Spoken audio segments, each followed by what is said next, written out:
गौरव गुप्ता, गौरव जी आगे बढ़ो, हम आपके साथ हैं। गौरव जी आगे बढ़ो, हम आपके साथ हैं।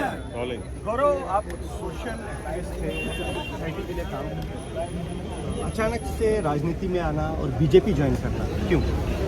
देखिए, ऐसा है, अच्छा, जब मैं बात करता हूँ अचानक वाला तो ऐसा कुछ था नहीं। और जो मेरी विचारधारा थी और जो मेरी आइडियोलॉजी थी एक नेशनलिस्ट अप्रोच को लेकर, और इन दिनों आपने खासा देखा होगा कि काफ़ी जो ऐसी पार्टीज़ हैं जो नेशनलिस्ट पार्टी हैं जिनको हम पुरानी पार्टीज़ बोलते हैं, वो आज की डेट में मुझे लगता है कि अगर आप बड़ा करीबी से अगर आप देखें तो मुझे लगता है कि उनके जो मेन नेता हैं जिनको हम प्राइम मिनिस्टर कैंडिडेट बोलते हैं, आज वो ब्रेक इन इंडिया की बात करते हैं। बड़ा अफसोस होता है जब मैं देखता हूँ कि इल्हान उमर के पास जाकर विजिट करते हैं और उसके बाद जाकर डोनाल्ड ल्यू के साथ मिलते हैं और उसके बाद जाकर सैम अंकल से इंस्ट्रक्शनें लेते हैं। तो मुझे लगता है कि आज एक तमाम भारतीय नागरिक आज जाग चुके हैं, जो कि एक हमारा स्वप्न है मेक इन इंडिया का, मेड इन इंडिया का, उसी सारे स्वप्न को लेकर हम आगे बढ़ रहे हैं। और इसीलिए मैंने देखा कि मेरी नज़रों में आजकल अगर देखा जाए जिस तरीके हमारे माननीय प्रधानमंत्री जी बिल्कुल एक आगे बढ़ते हुए पूरे भारत को एक आगे लेते हुए पूरे विश्व को चुनौती दे रहे हैं, जिनका एक ही संकल्प है विकसित भारत का 2047 का, और उसमें कोई गुंजाइश नहीं है। और पूरा जोर लगा रहे हैं कि मेक इन इंडिया की बात होनी चाहिए,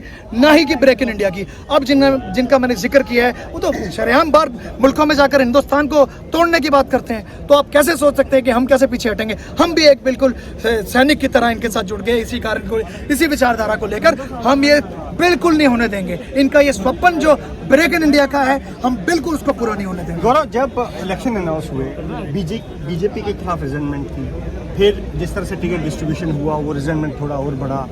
आप बिजनेस क्लास से आते हैं, बिजनेस क्लास भी बीजेपी से दुखी था। अचानक आप मानते हैं कि बीजेपी ने ऐसी सोशल इंजीनियरिंग की या इंजीनियरिंग की कि वो जो एक रिजल्टमेंट थी वो काफ़ी कम होगी, और कांग्रेस जो कि एक अच्छे पिच पे थी उसकी रिजल्टमेंट बढ़ गई? कांग्रेस अच्छे पिच पे कब थी? आप ये कैसे सोच सकते हैं? कांग्रेस कभी भी अच्छे पिच पे नहीं थी। जिस पार्टी ने हमेशा सोचा कि भारत को तोड़ने की राजनीति की, मुझे नहीं लगता कि उस विचारधारा वो कभी भी। बीजेपी अपना रिजल्टमेंट कम करने में सक्सेसफुल है। बीजेपी हर तरीके सक्सेसफुल हुई है आगे बढ़ने में, देश की उन्नति में, और जिस तरीके पूरे विश्व को चुनौती दे रही है, यही सब देखते हुए आज उसी आइडियोलॉजी को national general secretary BJP and J प्रभारी श्री सत्सिए ji, working president J UT BJP Shri Sunil Sethi ji, chief spokesperson J BJP, और मेरे तमाम मीडिया बंधु और जो मेरे भाई सब यहाँ पर आज आए हैं मेरी ज्वाइनिंग में, मैं आप सबको नमन करता हूँ। और इसके साथ ही आज मेरी जिंदगी का एक नया करियर आज शुरू होने जा रहा है। और लगभग 2017 में जब मैं पहली बार इलेक्शन चैम्बर में जीता और उसके बाद जब मेरा सफर शुरू हुआ, ऑलमोस्ट 6 इलेक्शन आप सबकी बिल्कुल दुआओं से, बाबे वाली माता की दुआओं से, उनके आशीर्वाद से, जितने भी बड़े यहाँ पर उपस्थित हैं सबके आशीर्वाद से मेरा करियर आगे बढ़ता गया। मानो आज मुझे लगता है कि आज हिंदुस्तान की जब हम बात करते हैं तो मेरी जो आइडियोलॉजी थी हमेशा एक नेशनलिस्ट अप्रोच थी, और आज उस नेशनलिस्ट अप्रोच को आगे बढ़ाते हुए जब बड़े नजदीकी से मैंने ये देखा कि आज हमारे भारत में, हिंदुस्तान में 2 विचारधाराएं काम कर रही हैं। एक विचारधारा जो एक राष्ट्रवादी अप्रोच की है और एक विचारधारा जो एक राष्ट्र विरोधी अप्रोच की है। मानो आज मुझे ऐसा लगा कि अब एक राइट टाइम आ चुका है जबकि विपक्षी बड़े बड़े नेता जो अपने आप को कहते हैं पीएम कैंडिडेट, भारत से बाहर जाकर, अगर मैं बात करूं इल्हान उमर की, डोनाल्ड ल्यू की, या मैं सैम अंकल की, उनकी एडवाइस लेकर आगे बढ़ते हुए भारत को ब्रेक इन करने का संकल्प लेते हैं। बार बारी एक सोच जो 2014 में माननीय प्रधानमंत्री द्वारा हमारे श्री नरेंद्र भाई मोदी जी, उनका एक संकल्प आगे बढ़ते हुए नेशनलिस्ट अप्रोच के साथ जो एक संकल्प है वो मेक इन इंडिया का है, एक विकसित भारत का है। मैंने फिर सारा जब ये बड़ा एक करीबी से सब कुछ देखा, मानो आज मैं मजबूर हो गया कि नहीं, एक भारत में एक ही विकल्प है जो पूरे विश्व की सबसे बड़ी पार्टी है। भारतीय जनता पार्टी से कोई पार्टी नहीं है। भारतीय जनता पार्टी के लिए मैं जितने शब्द कहूँ उतने कम है, क्योंकि जब विचारधारा की बात होती है, नेशनलिस्ट